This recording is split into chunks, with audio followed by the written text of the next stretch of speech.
इस वीडियो में हम पैसे के अददी नजरिए यानी क्वांटिटी थियरी ऑफ मनी की बात करेंगे। इसमें हम एक मसावात या इक्वेशन बनाने की कोशिश करते हैं जो कि इकोनॉमी में पैसे की रसद यानी मनी सप्लाई और मुल्क की रियल जीडीपी यानी कि वाई के बीच में एक ताल्लुक बनाने की कोशिश करती है। तो इसे हम मनी सप्लाई कहेंगे, ये रियल जीडीपी और ये हमारी इकोनॉमी की कीमतों की सतह है। इसी बात में हम पैसे की रफ्तार यानी वेलोसिटी को भी देखेंगे।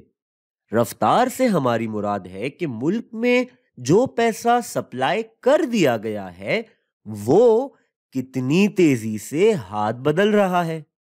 मिसाल के तौर पर अगर किसी मुल्क में सिर्फ 100 रुपए की मनी सप्लाई है और वो एक 100 रुपए के नोट में है, तो वेलोसिटी या रफ्तार में हम ये देखेंगे कि वो 100 रुपए का एक नोट एक साल में कितने हाथ बदलता है।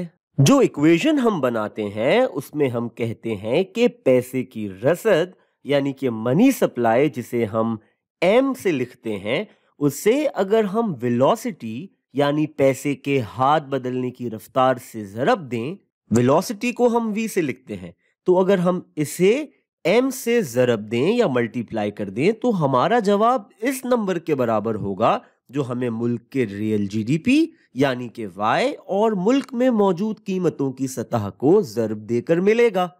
कीमतों की सतह को हमने p लिख दिया है और इसे हम सालाना बुनियाद पर देख सकते हैं। अब हम कहते हैं कि हम एक ऐसी इकोनॉमी में हैं जहां हमारा M यानी कि मनी सप्लाई 10 अरब रुपए है, यानी कि इकोनॉमी में 10 अरब रुपए गर्दिश कर रहे हैं, तो हमारा M का नंबर होगा 10 अरब रुपए। और हम कहते हैं कि इस साल हमारा रियल जीडीपी 100 अरब रुपए रहेगा, यानी कि हम सालाना बुनियाद पे इसको देख रहे हैं, तो हम कह रहे हैं कि Y 100 अरब रुपए है।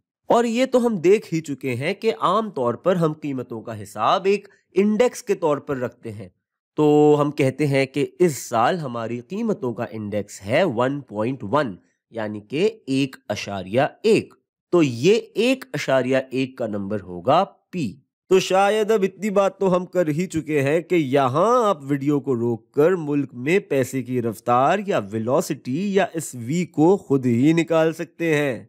ये जो V है, इसे मालूम करने के लिए हम इक्वेशन या मसावात के दोनों अतराफ को M से मनी सप्लाई से बांट देंगे। तो अब हमारी कीमतों का इंडेक्स है 1.1 या 1.1। इसे हम ज़रब देंगे रियल जीडीपी से यानी 100 अरब रुपए से।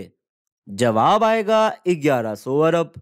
अब इसे हम बांट देंगे मनी सप्लाई से जो कि हमने कहा है कि 10 अरब रुपए है, यानी M 10 अरब रुपए है।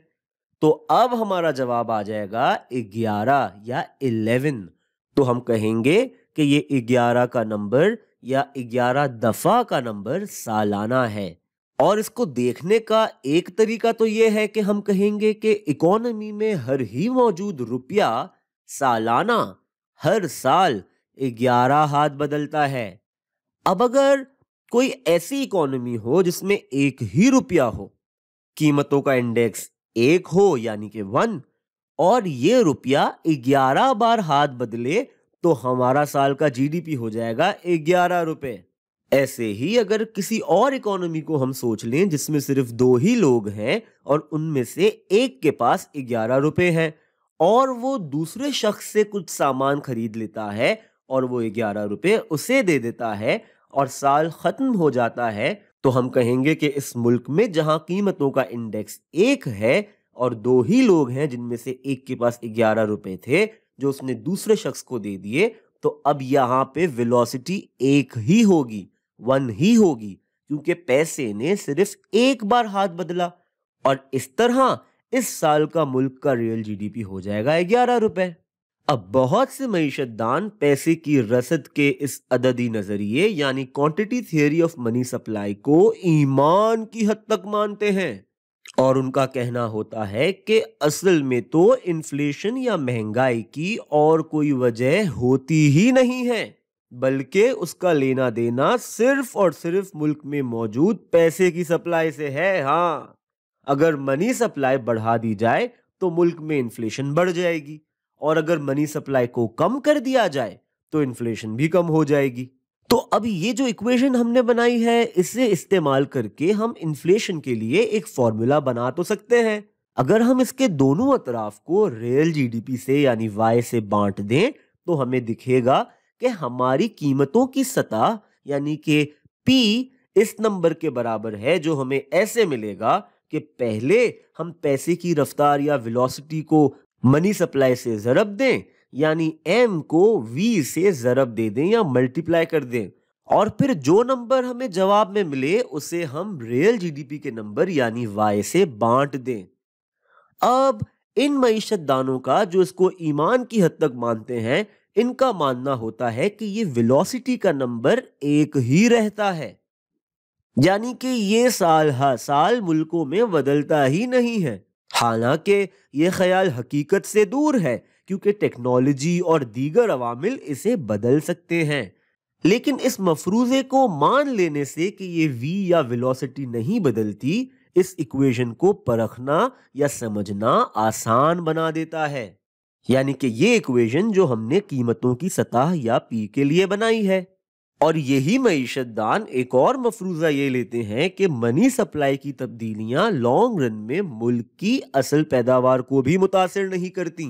तो अब अगर वेलोसिटी और रियल जीडीपी को हम लॉन्ग रन में मुस्तहकम फर्ज कर लें, हम कह लें कि इनमें तवील मुद्दत में कोई तब्दीली नहीं होगी, तो बात आकर ठहर जाती है कीमतों की सतह और मनी सप्लाई पर, कि अब इस इक्वेशन में ये दोनों चीजें ही तब्दील हो सकती हैं। और इस तरह वो कहते हैं कि भैया ये मनी सप्लाई बढ़ेगी तो कीमतें बढ़ जाएंगी, ये कम कर देंगे तो कीमतें कम हो जाएंगी।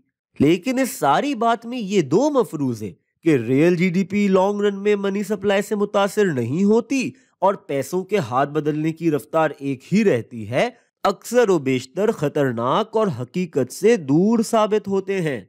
तो इस नजरिए या थियोरी को लागू करते वक्त हमें इन दो खतरात पर खास नजर रखनी होती है। हाँ।